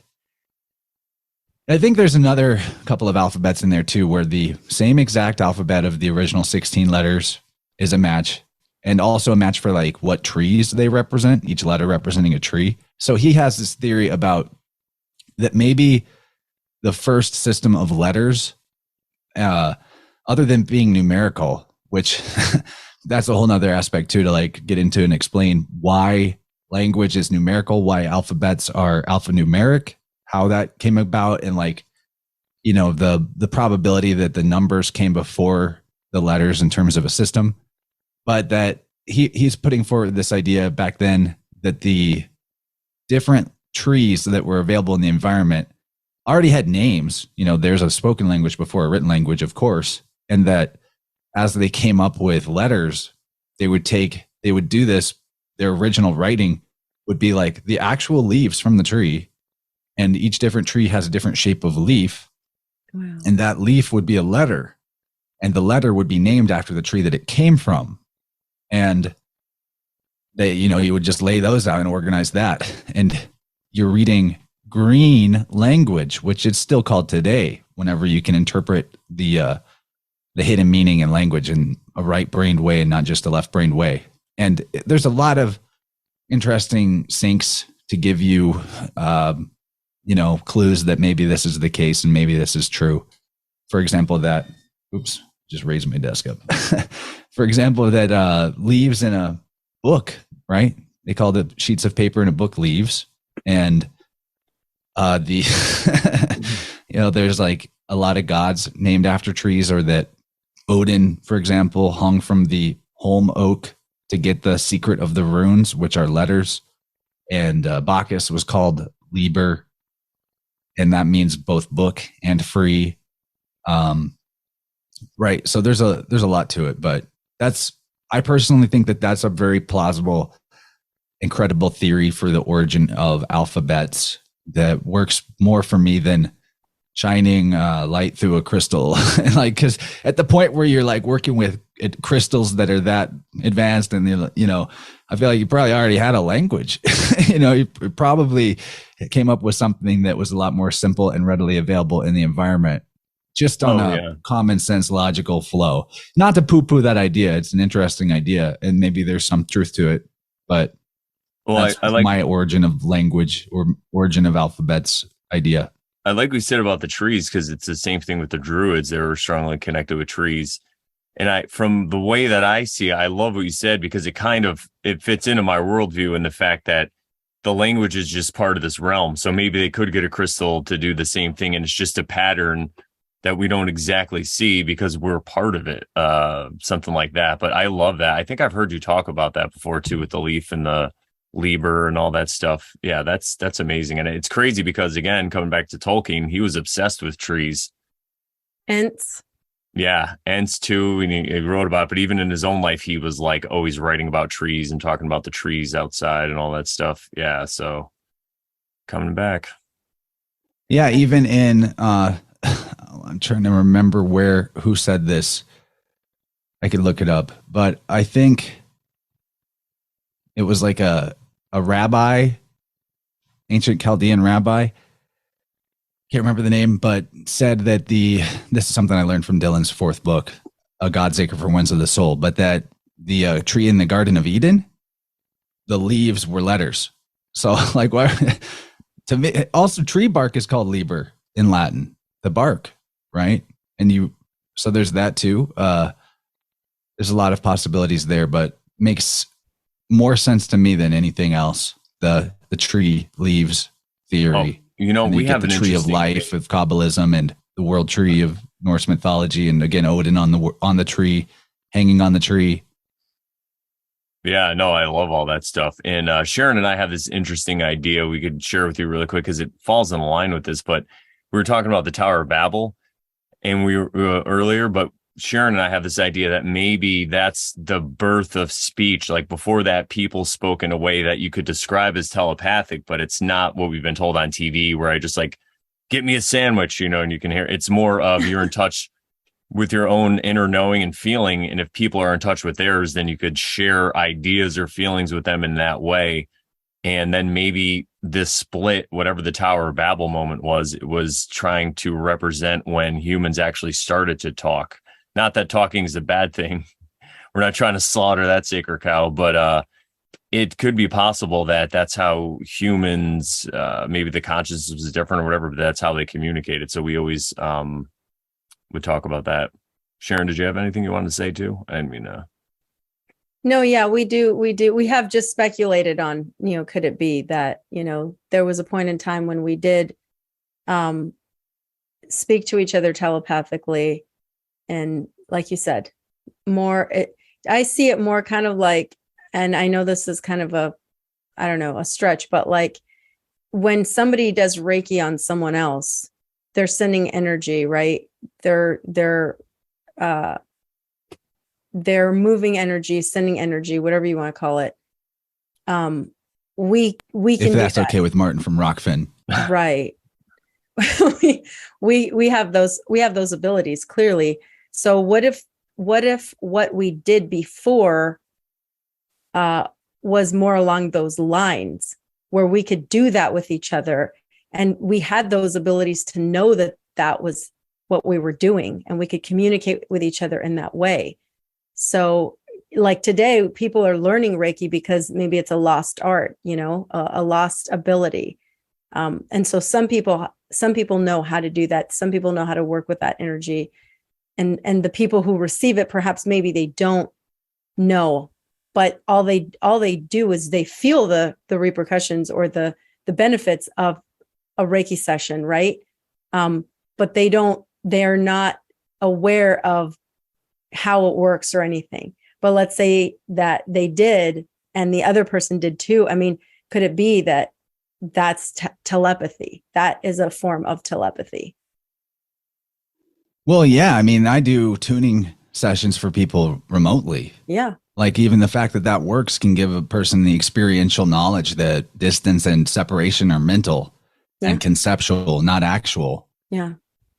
Like in terms of Reiki, I learned what I do.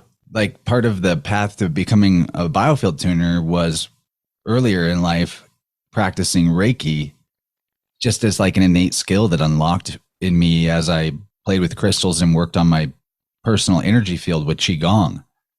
And I think it's kind of like there's some things about Reiki that are, I don't know, quicksand in a way, or kind of retarded, like that some people that will sell you like, oh, I'll attune you to Reiki for $500 or something.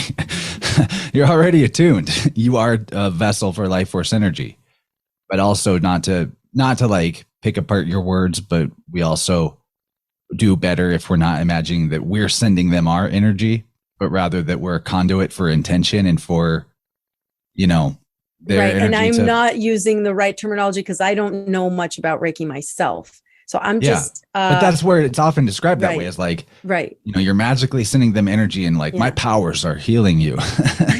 And it can, if you want to send somebody your energy, that's part of the psyop of we got to save each other. We need to savior ourselves. Right. Everybody sacrifice yourself for everybody else. Yeah. And that's the only way we can have paradise, which is communism. The best guy, JC, he's the best guy in our hero because he let the crowd kill him. Yeah. So, we get this psyop of like savior programming, and basically it's the exact same thing with the jabs too. Like, mine doesn't work if you don't get yours. And like, don't worry, even if there's risks, you're doing it for everybody else. Yeah. Right. And it's so silly and obvious logically that if everybody sacrifices themselves for the crowd, everybody's been sacrificed. There is not even a crowd anymore. Everyone's dead, metaphorically. And if we all save ourselves, if we find our internal savior, then everybody is saved. Nobody needs saving. Everyone took care of themselves. And then, I'm not saying that we can't help each other, but in the scenario where most people are putting their energy and intention towards working on themselves and being their own savior, master, what have you, and that's directed by an interconnection to the creative force, the higher force, the supreme being. You can put it in any of those terms, and that's good and fine. Because it's something that is bigger than the ego. You know, there's some good points of talking about the ego the way that the Eastern traditions do, that it's not all just that, but it's also not that we should kill that and sacrifice it to the crowd or to the nothingness or whatever. So, you know, in the case where we're taking care of ourselves largely, then those that need extra help, well, we're all there ready to do something that we can because we didn't sacrifice ourselves. And generally, like, the dynamic I see in people's energy field is often even holes in their boundaries of their aura. And we get trained, like, we got to feed each other our light, and then we got to feed off of each other's light. And we are perpetuating a parasitic system that the entire priestcraft sorcery has actually is a reflection of, has cultivated, whatever you want to call it.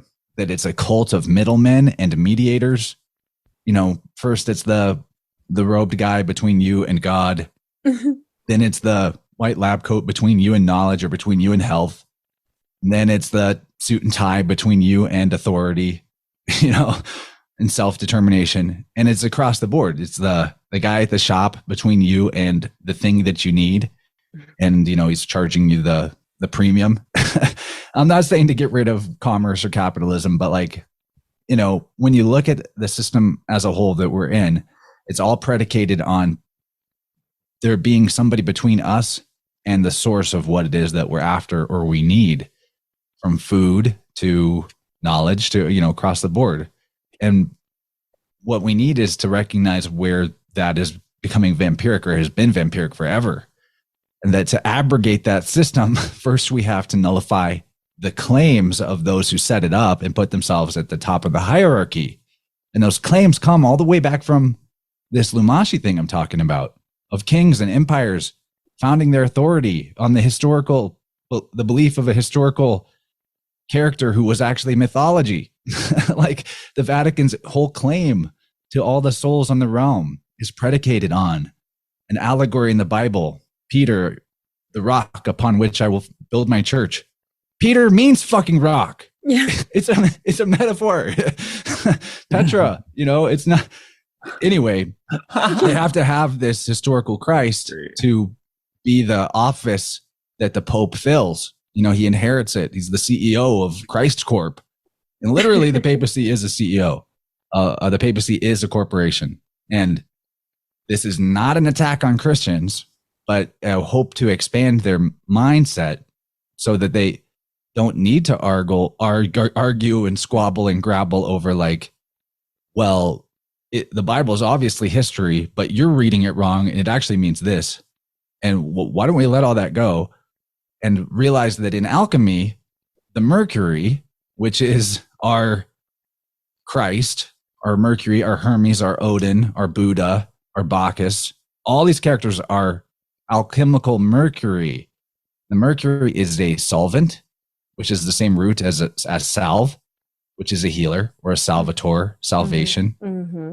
And in alchemy, this Mercury is brought in to be the Trinity, or the child, you know, that takes the process from one octave to the next octave. And in alchemy, the best example to give is doing metal extractions, because, you know, most people who do alchemical extractions of herbs and stuff, they're using alcohol as the solvent, and they leave the alcohol in. And Ben Balderson taught me about this. They leave the alcohol in, and that actually that is a step that you're not completing the great work. So without alchemy of metals, you would actually, instead of alcohol, use like hydrochloric acid, like really crazy shit to extract. And if you were to go and create some kind of tincture that you want to ingest out of a metal extraction, and you left the mercury in, philosophical mercury being the hydrochloric acid, don't eat that, you know?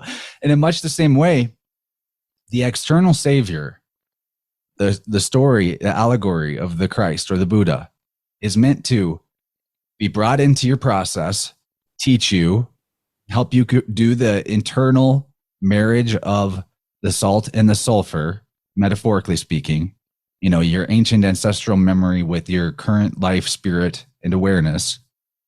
Do that alchemical marriage, but then you remove the Mercury from the equation for the Philosopher's Stone.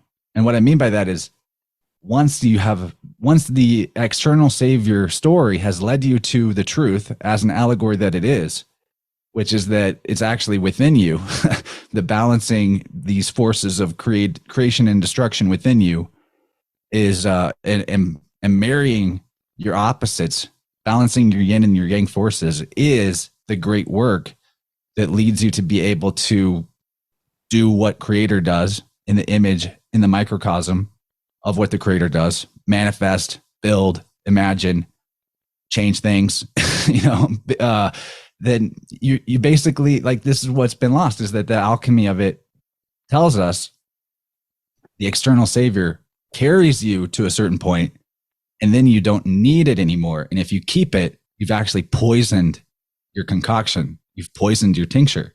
The medicine is now toxic. It's got alcohol in it, or it's got hydrochloric fucking acid in it. So this means, like, I hope this makes sense to people out there that maybe even don't agree with what I'm saying right now, but that you, like, why does it need to be a historical story with all these fanciful mythological aspects to it? Like, going back to the Old Testament, Samson killing 1,000 men with the jawbone of an ass.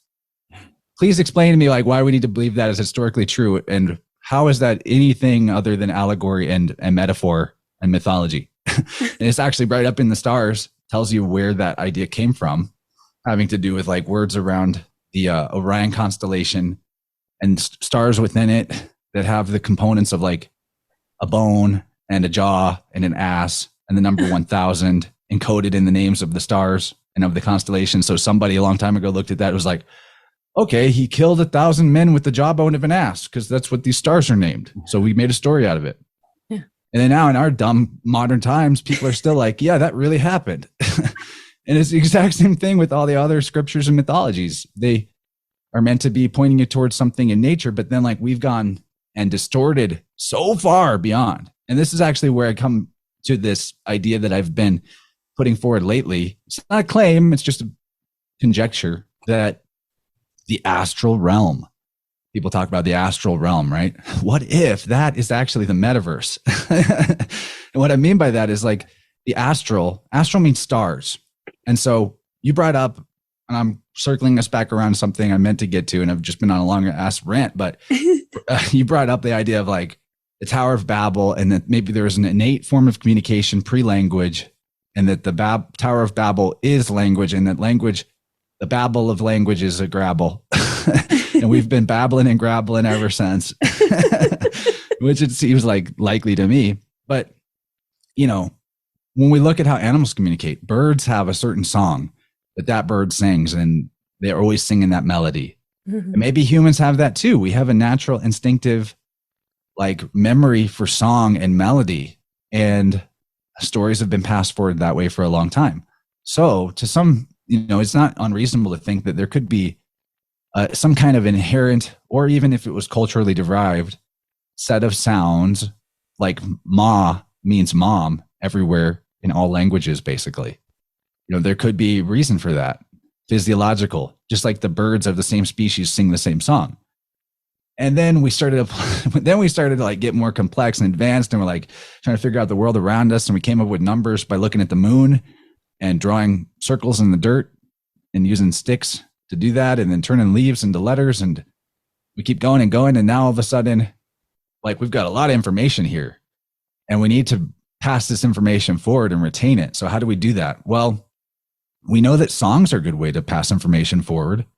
And actually, the ancient languages, like, I would say ancient. Hebrew is not really that ancient. Modern Hebrew came about more in the Middle Ages, and that's another grabble all itself. And these priest classes really try to make themselves look older than they are, and that's always a thing. It's part of claiming their authority. But the case has been made that ancient languages were also musical, and that, like, when you look at scriptures as sheet music, it is actually applicable.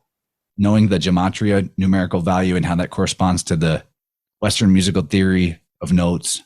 And I did an episode about this just last night. It was really good. And anyway, so we are encoding information in music, passing it forward. And then we need it to be more complex than that. We start like, okay, well, the information that we're getting about nature is coming from looking up. You know, when the sun's doing this, we know that this type of season is going on. And we know this because it's in context with the backdrop of the stars. And when it's in this part of the sky at this time of day, it means this, you know, and it's more complicated than that. But we need to retain this information and the complexity of it and these great cycles that we probably spent thousands of years figuring out. And so we apply stories to the stars. That way we'll never forget them. Because someday, even if we forgot a lot of it, somebody will still remember the story. We'll still remember that that's Orion up there and that's Perseus over there.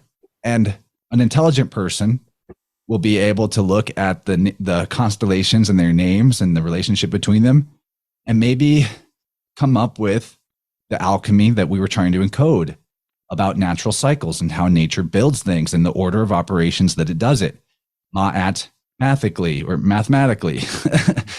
And that's great. We have a great system now, but continue fast forwarding. And what happens, in my opinion, is that people have gone further with this Lumashi concept than is reasonable of constellation writing. You know, they have forgotten history, but they're trying to do exactly what the system was intended to do, which is pull information out of the mythology and out of the constellation system to try to remember, like, well, what were they trying to tell us when they named all these things? And it goes further and further into corruption as more and more ideas are constantly put forth and more rulers are like, no, do it my way. Make it about me. Put me up there. I'm in the constellations now. And so on a thought form level, this is where it gets a little further into the mystic and the woo and the conjectural, but thoughts are things. You know, thought forms have an existence to a degree. They have an energetic component. I know this from working in people's biofields, that their thought forms actually create structures in their energy field. And if that's the case in the micro, makes sense that it could be the case in the macro. So if we lose the meaning of the Lumashi as allegory, take it literally, believe there's actually a Hercules, there's actually a Zeus, whatever the case may be. And on a certain level, innately, we also know, or from the symbolic or archetypal level, that the Hercules is actually the sun, that the Buddha is actually the sun, that the Bacchus is actually the sun. Have we created through this idolatry a type of sun demon? Because I think that's possible. I think even the idea of the demiurge as like the artificer that is controlling our realm and running the matrix and looshing us, there could be an element of that could kind of be true in the sense of all the idolatry thrown at the sun and characters who actually represented the sun maybe is making an energetic structure or form. And I was going to say something like that earlier about, like, could it be manifesting just because of people believing it to be true? Yeah. And in this way of looking at it, the matrix isn't the world we're in. Reality is reality, right? A tree is not called a tree. It is what it is. A deer is not called Jeff. You're not called Sharon by nature. It's just what we call it. I mean, even in other languages, they don't even say my name is. They don't put the I am into the relationship of being this noun. Yeah. Nouns aren't real. Nouns are fiction. Instead, they say I am called this, which makes way more sense. Yes. Or like, instead of saying I am sad, they say I have sadness. Yeah. Right? They don't identify with it. And that's a way more powerful use of language. So to like maybe round out this huge rant that I've been on, and like put this possibility forward, this conjecture forward, is that the astral realm, right? The astro logos, the writing in the stars, the mythology, and all the collective human energy, and in many cases, idolatry directed at these mythologies, could potentially create a metaverse of sorts where through language and through our belief and our idolatry, humanity has created actual thought forms in the psychic realm. They actually influence the way that we perceive reality. And like Baudrillard talks about, hyper reality being that it makes the real world feel less real in the ways in which it doesn't conform to the hyper reality that we've overlaid on top of it. Just like people who believe the news is reality, when they see the real world, they feel like, when they see truth, they feel like it's fake. They feel like it's a lie because it doesn't conform to the overlaid reality they've put on it through their belief in the news. You can tell it's real because it looks so fake. Yeah. So the astral realm could very well be like an actual layer of psychic space that overlays our perception and is similar to the metaverse in a way, because people even go to the astral realm in meditation and they even meet beings like Buddha or, whoever, right? Yeah. So it makes you wonder, like, have we created a metaverse? Are these avatars of thought forms, Because I don't want to rule out all the experiential reports of people having mystical contact with beings who I know for sure are allegories for the sun. I know for sure, but why are they having that? And I think the mind precedes all. And so the mind can create that experience in the collective mind of the whole world, being that it's for thousands of generations potentially been influenced by this set of particular archetypes and relationships that we call astrology, very well may have built the original metaverse, the original construct, the original sort of false reality overlaying the real world. And it's like, I don't know. I'm going to stop now. That's where I'm at though with it all. Yeah, no, I totally follow. I think it's very, very interesting and highly likely it's something like that. It's just a mystery. Like Michael Tessarion says, sometimes you have to just accept a mystery at some point, and that it helps you to stay non-dogmatic, And something I want to throw in really quickly, it's because we premiere these shows on Thursdays. So when you're seeing this, just know we're recording this on 10/10, and it's also Columbia Day or Columbus Day. So it's funny that we're talking about all these ideas of history that might not actually be, but it's like, yeah, we're just surrounded by them. It's hilarious. Yeah, and Columbus is another one of those characters that might not even been real, in my opinion. Columb means dove, and dove encodes black, and his name is Christopher, Christ, and Christ, Krishna means black, and all the solar deities are depicted as black Madonnas, black Osiris, yada yada, because the sun starts its journey in darkness in the underworld, black, and then rises. So, even Columbus, the word dove. Basically, why I say it means black, or can in Twilight speak refer to black, is because in Gaelic, the word dub, like D-U-B-H, I think, means black. And again, Greek and Gaelic have a literal connection in their alphabet. And between languages, the letter V and the letter B switch all the time in terms of a sound. It just depends on the region and the dialect. And the Greek letter eta can be an E or an H. So D-O-V-E very, very plausibly could change to be spelled D-U-B-H, dove, dub. And there's more reasons than that the dove is associated with black. It's like, it's very sneaky symbolism because doves are white, but it's a thing. It's an inversion. Yeah. Yeah. I have a couple of questions for you. I want you to define, if possible, astrotheology, syncretism. And you mentioned this word that Dylan Sakosha wrote it as his title, Godsaker, or however you pronounce that. I kind of want to know what, I want definitions for all those three things from your perspective and point of view. A Godsaker, God's acre, it's just a word that means graveyard or cemetery. Okay. They called it that because it was like a field where the souls had been returned to God.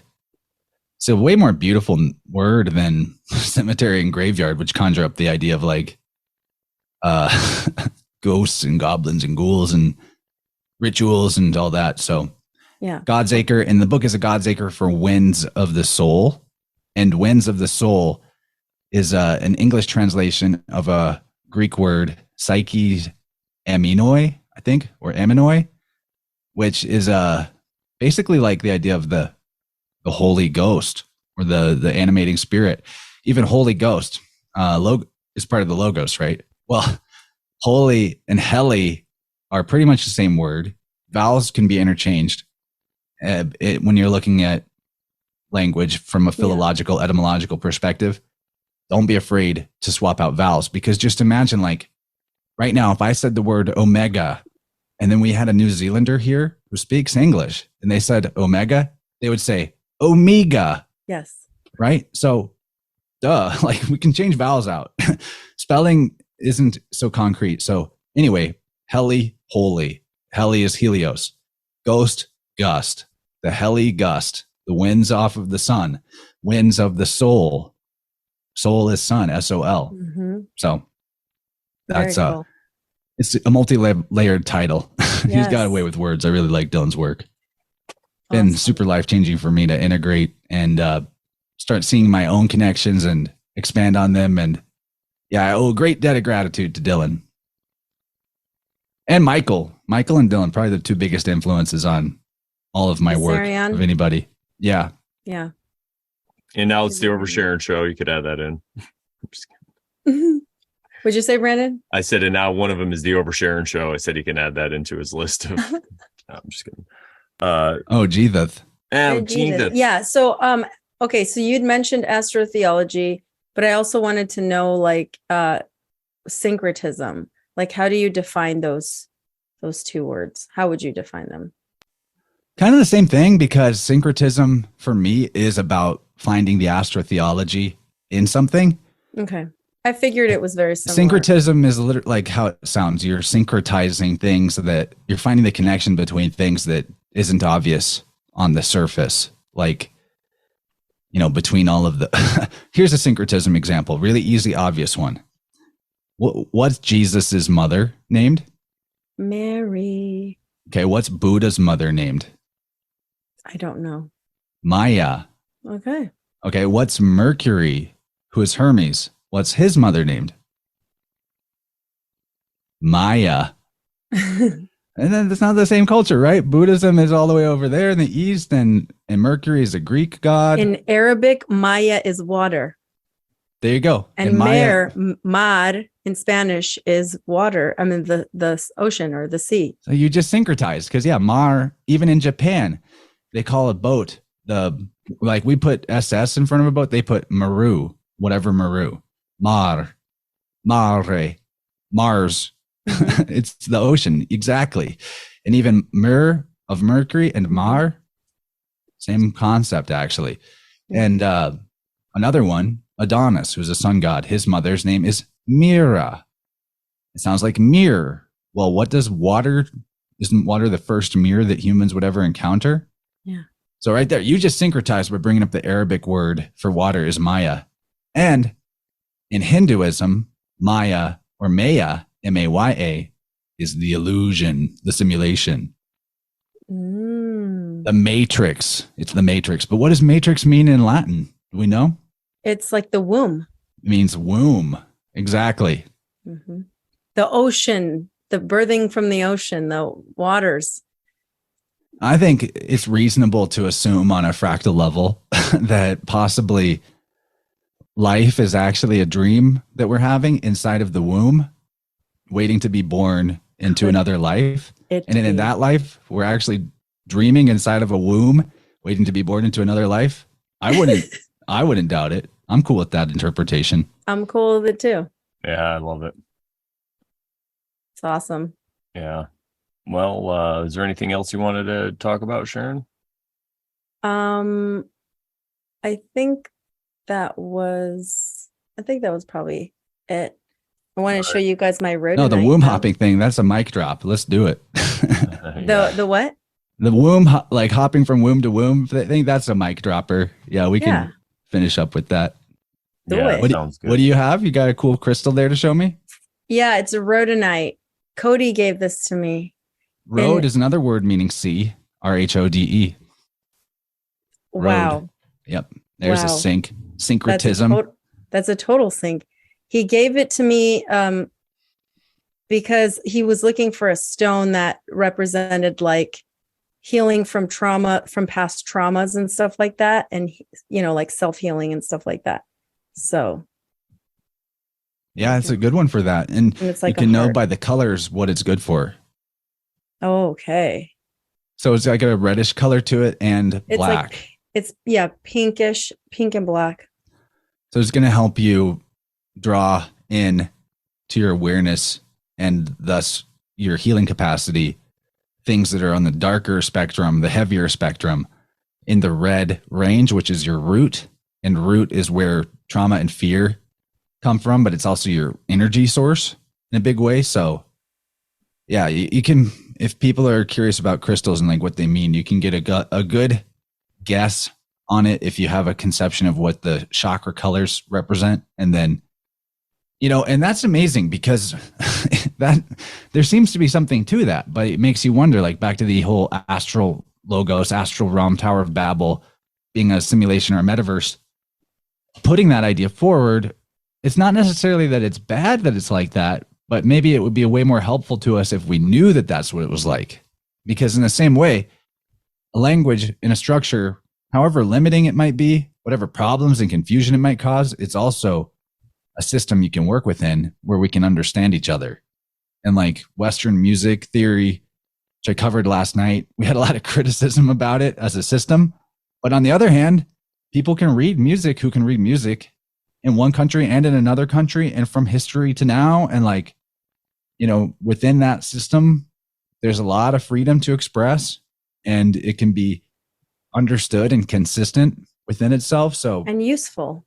Yeah. So I see, like, even with the Biofield tuning stuff I do, I see it as a language, and that language is imaginary. So, the 7 chakras, that's this type of energy or emotion lives in this area of the field around your body.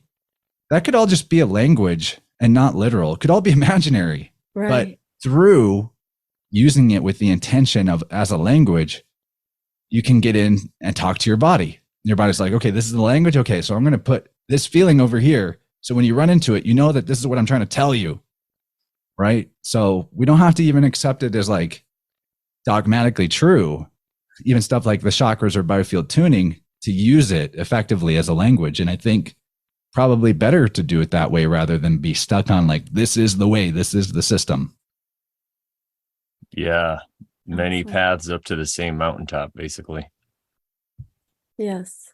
Many ways to communicate with yourself. Well, Chance, thank you so much for coming on. This has been a really, really fun time. I had a blast, and I know Sharon's over the moon right now.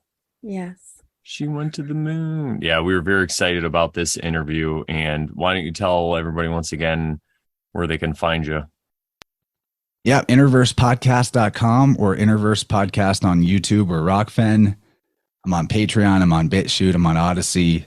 Just look up Innerverse. You should find it. And there's a lot more gravy there than even in this talk because, we go deep. We go really deep. Yeah, that's what I definitely admire about you. And everybody, if you want to find us, you can go to morelawsmoreproblems.com. It's my website. Click on the Over Sharon tab. We have all the ways you could watch us on YouTube. You can watch us on Telegram. You can listen on Telegram. And we also, exactly, gravy. And we're also on Podbean, which means we're on Apple Music and Spotify and all the fun places. You can find the RSS feed and everything right there in the podcasts. And we're re-releasing our old episodes because even though we have this weird numbering system, which I don't know who's responsible for, probably me, we are only like in the 30s, but we've done this for a year because we used to do 1.1 and whatever. We even did episode 0. So if you want to go back and listen to those, they're backdated. You could just scroll back in time and listen to us talk just as if it was today. So check out all those episodes too. Yeah, we'll be posting more as we get more on there. Yeah, on the older episodes. Yeah, so awesome. Great conversation, guys. You're a lot of fun. I appreciate you having me on and letting me rant. The best way to figure out what I think about stuff is to just go off like that.